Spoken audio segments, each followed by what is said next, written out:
remember the focus, the attention, the attitude of President Biden and the United States to every single Ukrainian, to Ukraine. We remain constantly in communication with the President of the United States over the course of this large-scale war. And this is the first visit over 15 years. And this is really the most important visit or the whole history of Ukraine-US relationship. This is the visit in this most difficult period for Ukraine, when Ukraine is fighting for our own liberty, for the liberties of the world. And this underlines the results that we have already achieved and what sort of historic achievements we might gain all together with the whole world, with the United States, with Europe. And today our negotiations were very fruitful.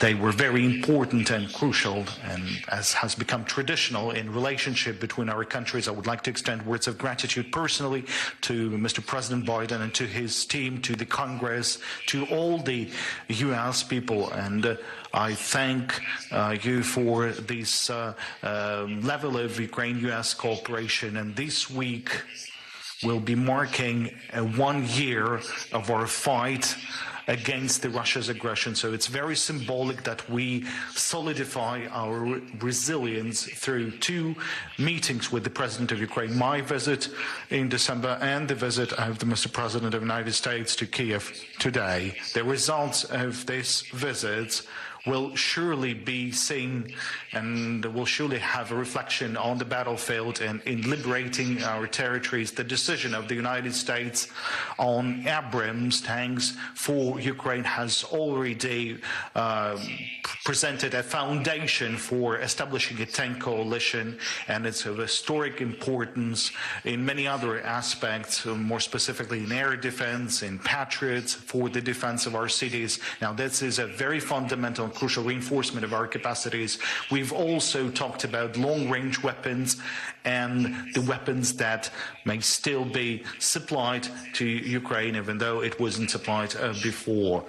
I know, Mr. President, that there will be a very significant package of security support to Ukraine, and currently it will serve as a clear signal that Russia's attempts of revanche will have no chance, and that we will together defend our cities and citizens from Russia's terror, will have more impetus towards our victory.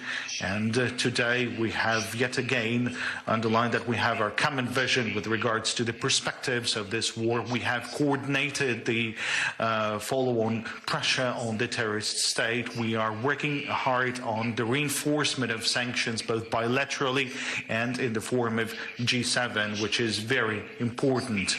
We have common vision on the contents of many aspects of our peace formula, because it's security elements as well as the tasks to restore the UN Charter to its full capacity and to defend the international rule-based order. That's a common, a joint task for all the countries that are interested in the international security.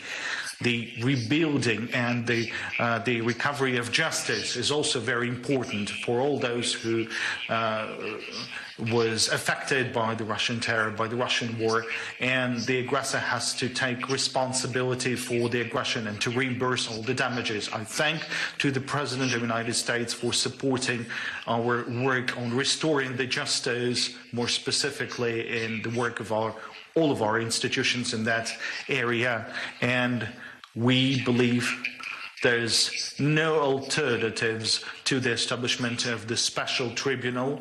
This is the position of of Ukraine, and we shall support this position. And I would really like the United States to be engaged in the implementation of our peace formula, because its implementation would mean a reinforcement of global stability and the predictability of international relations.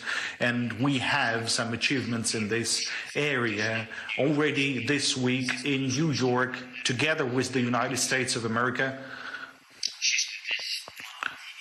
And over 60 other countries will be submitting for the consideration of the UN General Assembly of the draft resolution on supporting peace in Ukraine.